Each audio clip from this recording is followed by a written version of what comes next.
Hey there, good evening everyone, and welcome to Revolutionary Health. And for those of you that join us every week, welcome back to Revolutionary Health.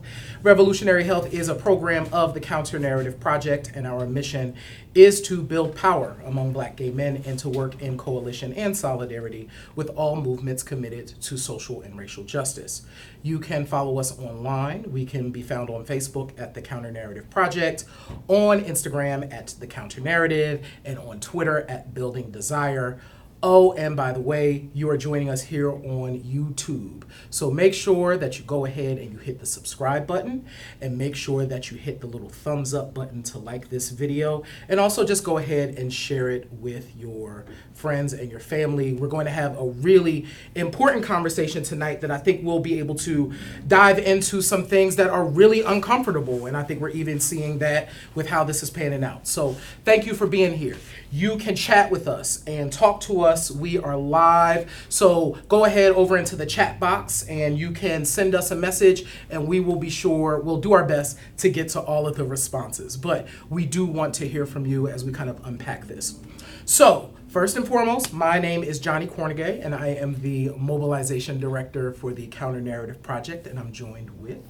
My name's David Malbranch, and I want to take this time to wish a very happy birthday to our own Johnny Cornegay, who celebrated a birthday on May 20th. And he wasn't going to mention that, but I was going to mention it. So happy birthday to this beautiful soul that I get to work with every week. And also a happy birthday, today's birthday, Daryl Goodwin, who lives in Newark, New Jersey. Hey, Daryl's birthday is today. So both y'all are what, stubborn Tauruses? Yeah. Well, no, he would be on the side of Gemini. So I'm the last day of Taurus. Gemini. So he's on the Gemini side. So happy birthday, Daryl. Happy birthday. Awesome. Happy birthday, y'all.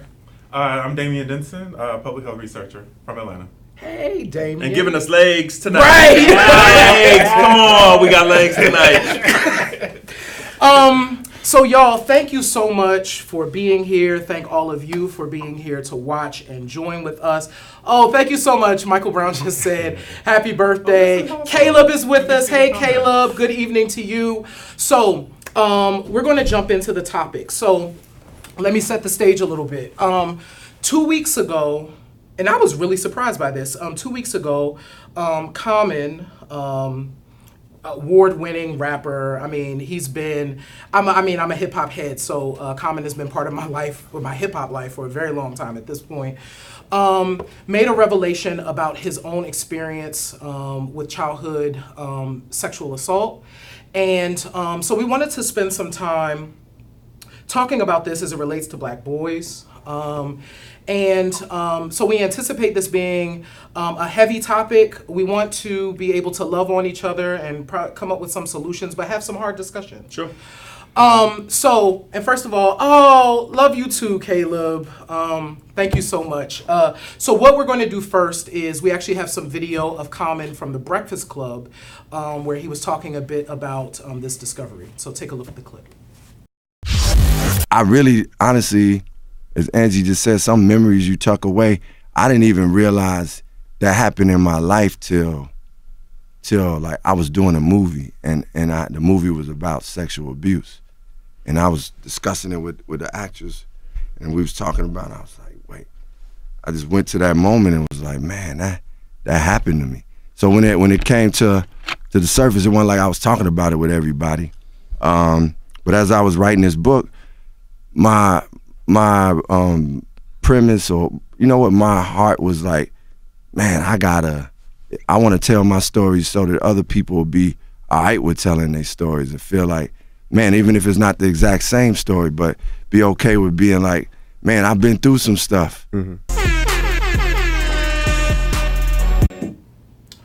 So that was a clip of Common from the Breakfast Club. And I think what's interesting about even watching that clip, he's still working through how to have this conversation. Mm-hmm. That's obvious. It's obvious. Did he go any deeper than that? I didn't see the clip, but it's kind of like he touched on it and then just kind of went on, which was interesting to me. Yeah, one of the articles I read, though, also he talks about the years-long therapy that he's been in. So a lot of this, internal, stuff that he's going through, he is processing with a professional, thankfully. Sure. But Yeah, I thought it was interesting to, in addition to this disclosure, he's also a man that is taking care of his mental health and is, actively involved in therapy, and with his therapist talking about a number of issues, and to have this trigger come out at the same time, I think it's a good message, and it's interesting as well. Very much so, yeah. Yeah. So as we open up the conversation about this, right? So, okay, one of the interesting things. So we know this, like we've heard the story, right? Yeah. We watched the clip of Common. When this was initially revealed, there was a lot of conversation about it. Like I saw, The Root, I saw Essence, I saw all of these things. Some of the things that I found particularly interesting is I didn't see a lot of black men writing about this, Right. which I found interesting. And I also saw it be like a huge bubble, and then it tapered off way faster than I thought. Right. So I'm curious for y'all, why, from your perspective, is it... My perception is it's hard. People don't know how to have this dialogue. That's my perception. Right. Yeah. I also feel it. I've also experienced it, right? Why is that true? Why is that true? Yeah, I don't know. I think one of the things I think about, and I noticed the same thing, like it came on and it made this splash, and people were talking about it for a day or so, and then all of a sudden it just kind of died down. And I didn't really understand why that was, because this was kind of like, he's a big artist, he's pretty well known, has had a long career, and supposedly he's straight. So as far as everyone knows, he's straight, which is interesting because usually, like within black communities, the conversation I hear about childhood sexual abuse is that it's causing someone to be gay. Right. So someone will say, oh, so-and-so was gay, but he was molested as a kid. Or, oh, you were molested, so that means you're gay now. And it's an interesting conversation that people have. So one of the reasons I thought that it kind of died out was because it's kind of an entryway into our perceptions and opinions on sexuality, and maybe we're not ready to have those conversations either, or deal with the trauma, or there's so many of us that have gone through this shit that we're just like, okay, we don't want to touch this right now. And I'm always arguing with people because people will say to me, like in my clinical experience, like I've counseled and worked with a lot of patients, black men who have been both straight, gay, bisexual, everything along the spectrum of sexual orientation, who have been sexually abused. It's not really causal that because someone gets abused, a young man gets abused as a child, that he turns out to have same-sex desire.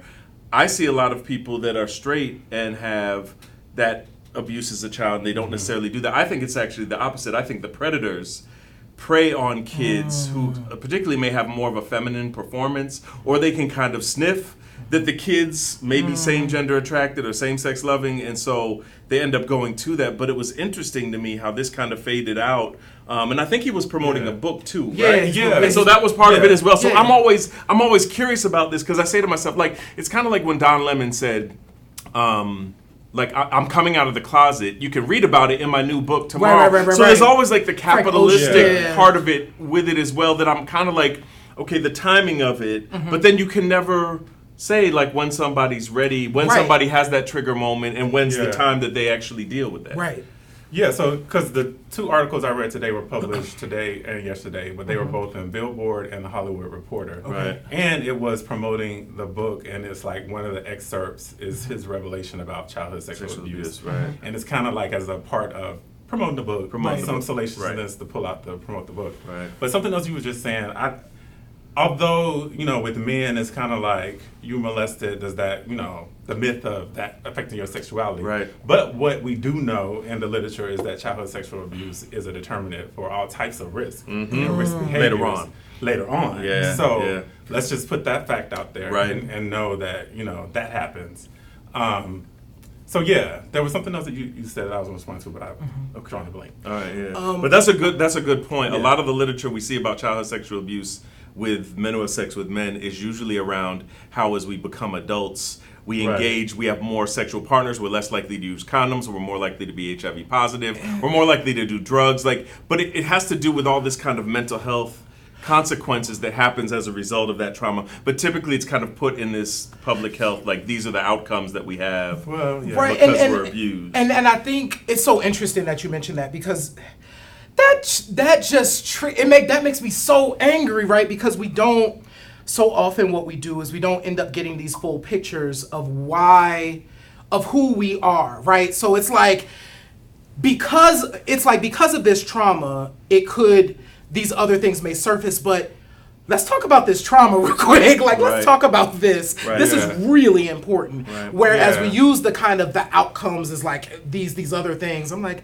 but there's this thing at the beginning that's really important that we need to talk about. Yeah, and I think for me, when I first started off my career doing like public health and stuff, I was doing a research study, and I was working with other people in a cohort in San Francisco, and one of them was a young lady who did interviews with bisexual black men in Kentucky. Another colleague was doing research in Rochester, New York with young black gay men, and I was doing research in Atlanta, and we were all doing qualitative research, so doing like these interviews. Yeah. And we weren't even asking about childhood sexual abuse. We just asked, tell us about your childhood. We found out that like 1 out of every 3 in each of our studies had a history, told us of a history of being abused as a child. And so we had to publish it because it wasn't a coincidence that all these kind of diverse geographic areas and sexual orientations and sexual identities that people were claiming. And this was like, I want to say like 16 years ago that we conducted that research. But I know there's been a lot of research on it. Yeah, I mean, even anecdotally, among my friend group, I know, years ago we've had conversations over the years, actually, about our upbringing and growing up. And, a significant number of my friends have been underage minors having sexual relations with older men. And through those conversations, a lot of times they didn't see that as abuse or assault. They saw themselves as even pursuing it in some instances. Right. But I think that is how the seduction and predatory behavior of the abuser exists. Right. And having that type of conversation and debating with someone who's had that experience about whether you were abused or not, and them feeling like, Right. it didn't feel like abuse to me. Right. I wanted it. Or, And then, I think that's a part of what we don't talk about in our communities is about, having sex, being initiated into sex, and by whom, and what that really is. Right. And To me, it's abuse. and the power The dynamic power too. dynamic Yes. is so important. Yeah. Absolutely. Yeah. I want to bring in this comment from Caleb. I think Common's age has a lot to do with the fading of this conversation. I would argue his age group of black cishet men aren't given the space to deconstruct or vocalize these experiences. Caleb, I want to go here because we were just talking about that before actually we went on air. So I was hoping when this revelation happened and Common was brave enough to talk about this publicly. Because in hip hop, like there would have been a time where you could never talk about this. I remember a couple of years ago when African Bambaataa and the revelations about predatory behavior surfaced. And it was interesting how the reaction in the hip hop community to it. So I actually saw this as an opportunity to, let's revisit this conversation that we kind of started. But I'm wondering if, and we're all in the same like age group, I'm wondering if we have the tools to have this conversation. I think we do, and that's why we do this show, right? We're figuring it out. But how do we support our folks closest to us that may be going through or maybe processing things that have happened to them? Yeah, and how do we help, or how do people get to that level of understanding? Because it takes time, obviously. And so you have folks who are younger millennials, Generation Z coming up, who are having the same experience of being sexually assaulted and abused, and this shit is still happening, but they don't have, you don't have the maturity. And you're right, Common is probably in his, mid-40s? Probably late 40s at this late point. 40s, and so he's had time to kind of process. And you can see he said, well, it just came up while I was working on a film. All of a sudden, the character, this was happening, and all of a sudden I said, oh, wait a minute, that happened to me. Like, it can be repressed that deep that someone doesn't acknowledge it and has pushed it down that deep, and then all of a sudden something happens and it rises up. And then, Common has a persona as a conscious rapper and being a righteous, socially conscious, woke person. So I think all of those adjectives. I think those people in that space also, if they talk about trauma, I think the listener also is like, you good though. because Yeah. everything else about you is healthy and right. Yeah. So okay, You straight. you straight, You well functioning. You well functioning. You good. Still, I'm sorry to happen to you, but you still good. Right. Now I think if another rapper, and I'm not going to even try to just throw out names or anything, but if another rapper spoke this truth, I think the response would have been different. Interesting. I want to do two things. So I want to come back to dive into this a bit more. If you, first of all, the camera's over here. If you are just joining us, thank you so much for joining us on Revolutionary Health. Make sure that you hit the subscribe button and make sure that you hit the thumbs up button to let us know. Also, if you are with us, you can chat live with us right here on YouTube. And if you have questions, comments, anything, we will do our best to get to every comment during this show. Okay, so this conversation about Common and, you know, the type of rapper that he is and like all of that, I am wondering if there is an opportunity for us. So here's my question. What if it was someone like Kanye? Why did that pop into my head all of a sudden? Like, would people be saying shit like, "That's why he's so fucked up now. That's why. That's why he's so crazy right now." Like, would people be saying that? I think people, and that's the thing where Like, I wanted to that go. would pop in my. As soon as you said that, I was like, I thought about Kanye because people always look at Kanye as if he's mentally unstable and all this other stuff that he's done that's kind of been in different directions. Yeah, and so that's where it's like I'm wondering if. And that's the unfortunate part. I really just want to say it's unfortunate. Right. That this brother is now, has this platform, he is processing this very difficult thing, and we're kind of just putting it like to the side a bit, and I'm wondering what I feel like is sometimes we end up doing that like in our I've seen it happen to folks in their personal lives too, where it's like, let's put it to the side, we don't have to talk about it.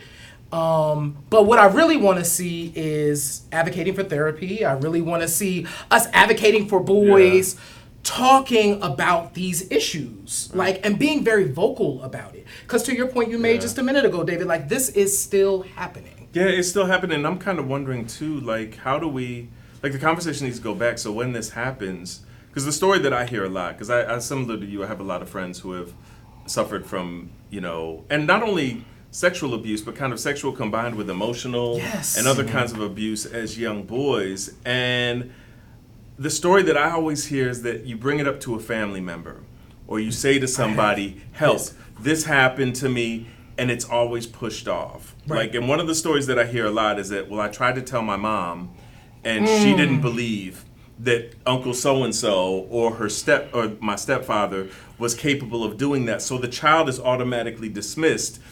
And then what happens is that later on, the mother goes through these things where she's saying, oh shit, I should have done something. And then it's a blame on her. She's feeling some kind of way. The kid is now grown up and has had to deal with this trauma for years and is over the fact that his mother didn't really do shit when he was bringing it up. But I think those conversations need to be had because as an adult, you're going to see a therapist. But what do you do right now? What do you do? Or if you set some of the warning signs, like if you have a nephew or niece or somebody like that who is exhibiting some kind of different behavior. They're acting out at school. They're not doing well. They're becoming more withdrawn. What do you do? How do you empower a young 10, 11-year-old, even younger than that, kid to say to you, someone touched me?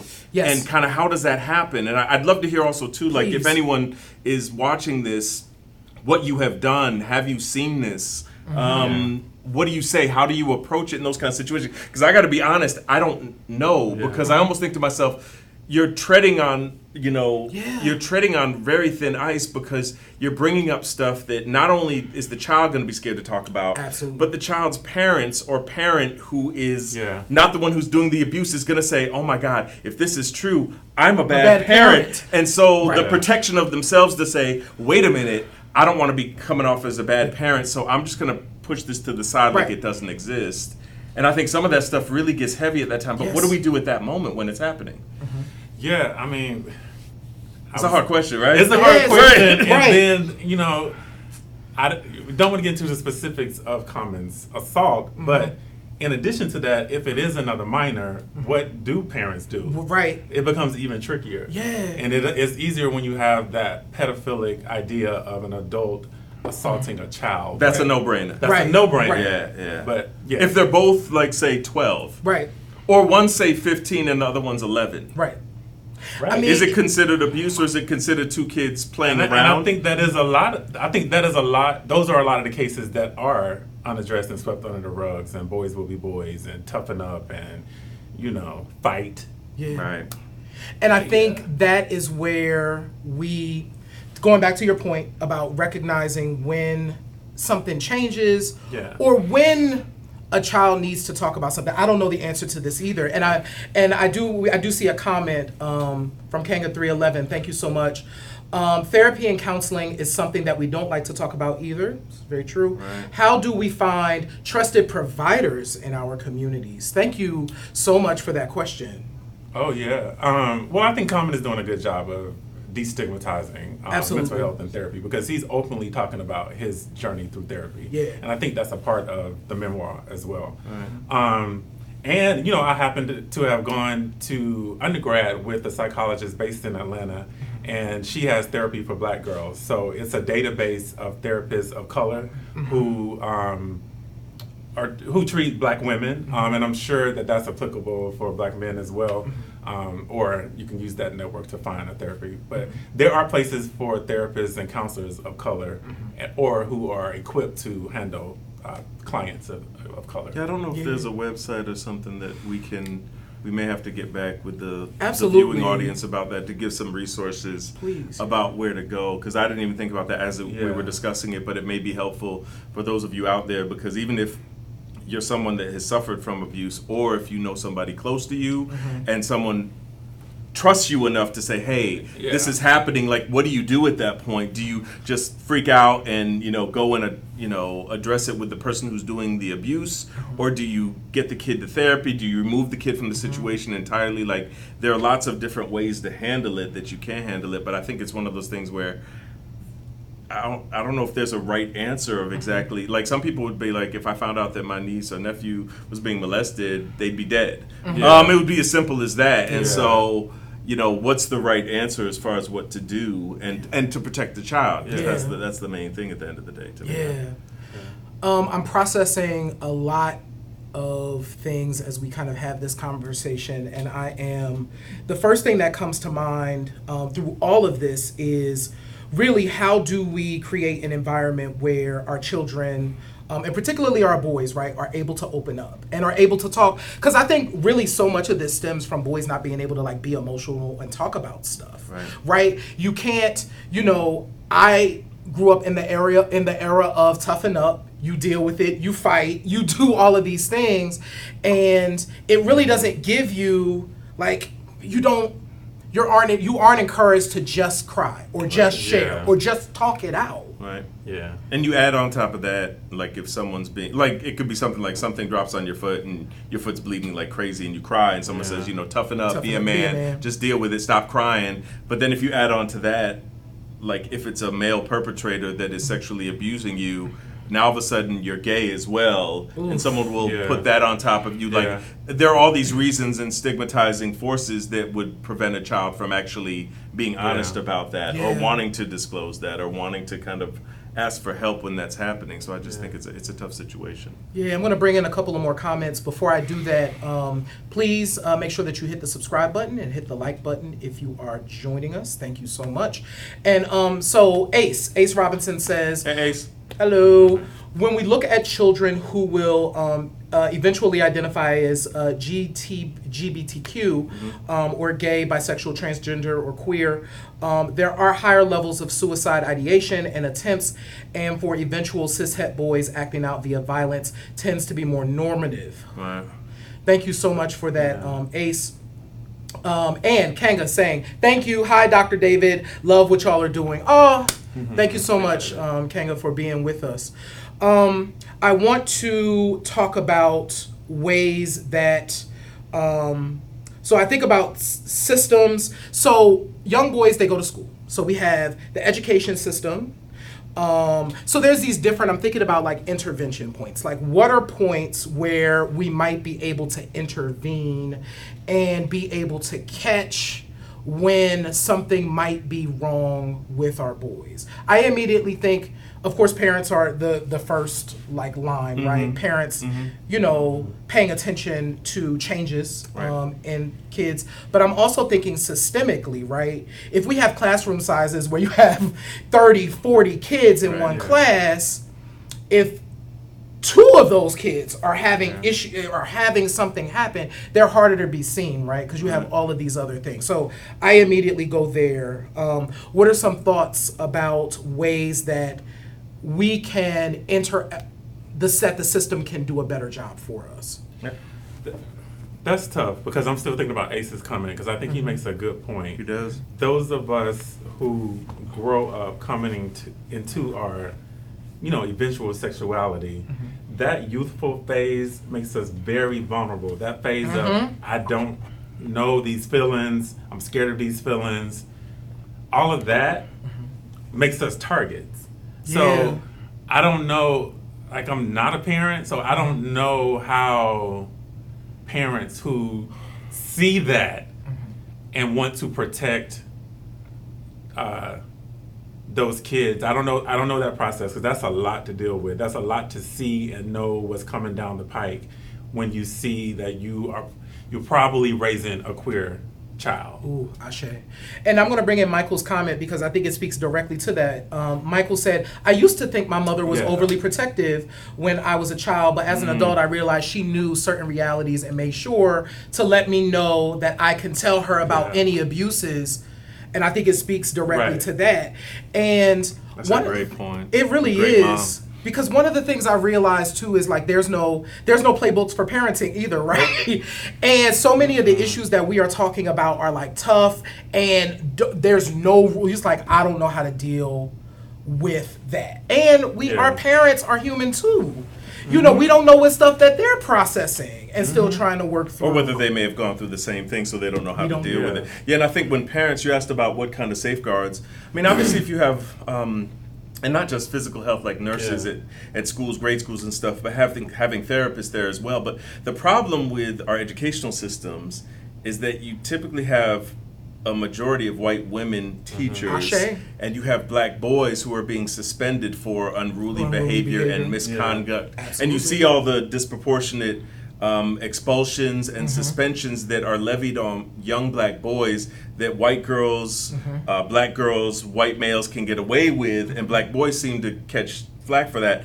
That's an opportunity. Like when you're seeing something like that, it's a cultural thing where someone could just say, oh, well, he's acting out and you need to go to the principal's office. I don't know what's causing this. But that kid may be acting out because something may be going on. So that's why I think it's important to have, just as we talk about in the healthcare profession, having more black male physicians who can interact with us, and we can identify with more as we're adopting preventive behavior. But there needs to be more black male teachers, so when something happens and there's a change in some behavior, a teacher can identify that and say, look, young man, let's talk. Is everything okay at home? Are you okay? Kind of what's going on, instead of that just, the kind of punitive, well, we're just going to punish you in the education to prison pipeline that happens. Because we're missing on opportunities. Those are probably moments where something is happening in that kid's life. The kid's acting out. He could be getting molested. His parents could be going through a divorce. He could be having some other shit happen to him. And we miss it because you have a white girl that's culturally incompetent.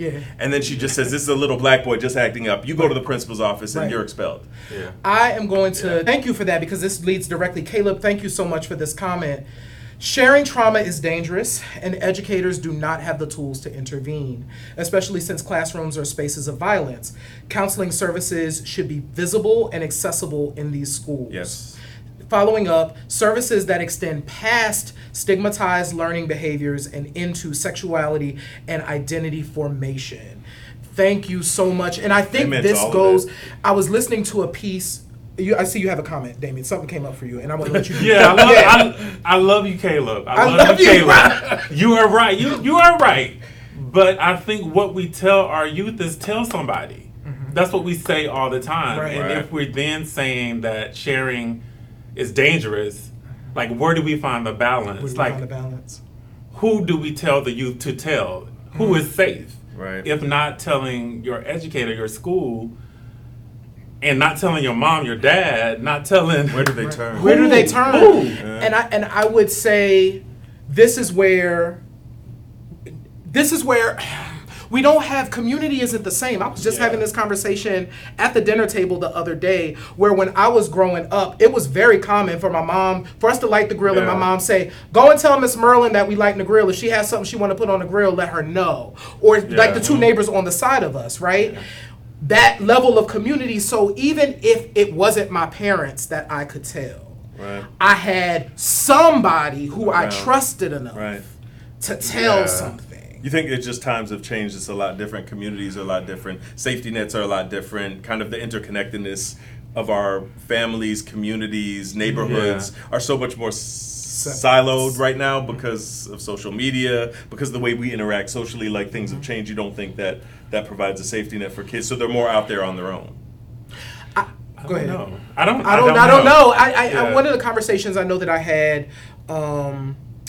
recently with a psychologist was, social media adds another level of pressure for young people too. I cannot imagine what it is like growing up with Snapchat and Instagram and Facebook as like part of my reality, because my reality was hard without that. I didn't have to see all of that. So, bullying, that's what I was learning, was bullying takes place a lot online. And those words cut.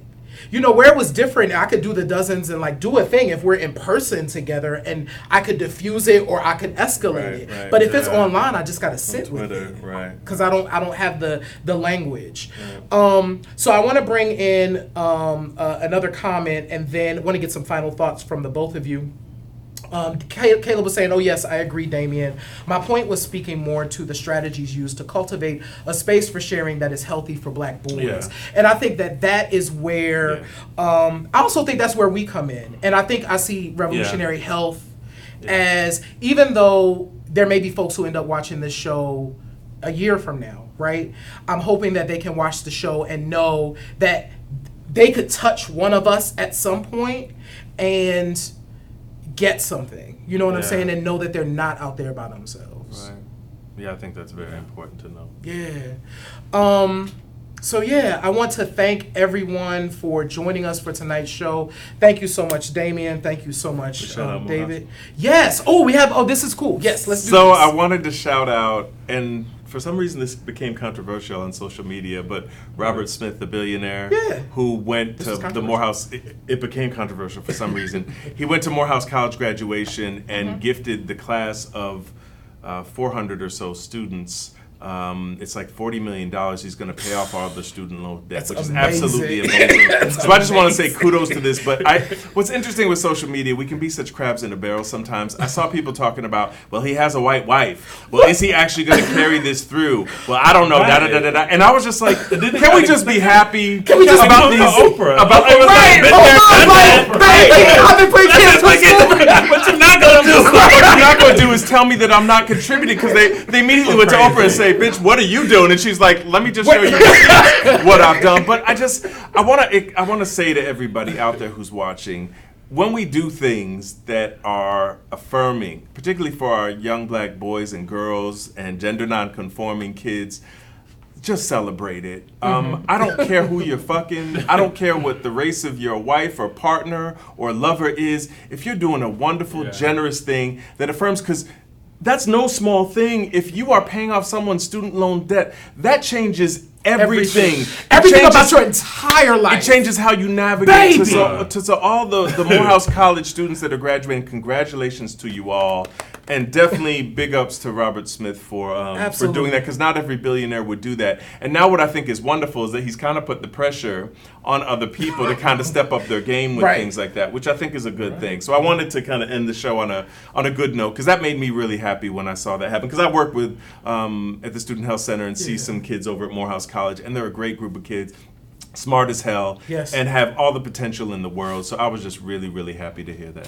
Yeah, and I want to, so this is, I'm not going to be able, I'll put this in the comments, everybody who's watching.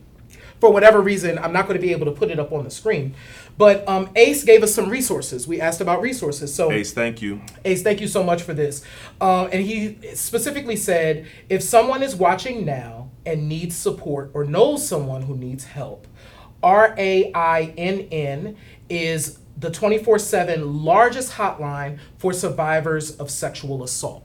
You can reach them online at www.rainn.org for live chat or call 1-800-656-HOPE. I'm going to read that again. That's 1-800-656-HOPE.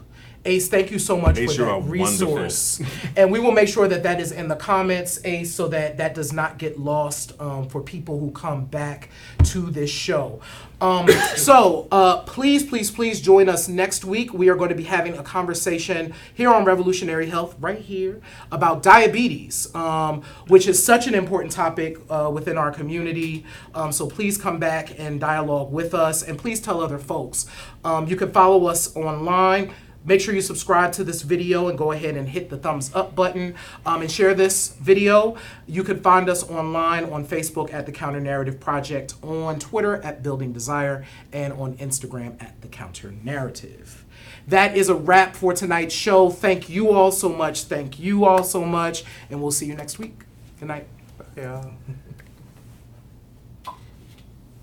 Yes! Good. That was That an felt good. amazing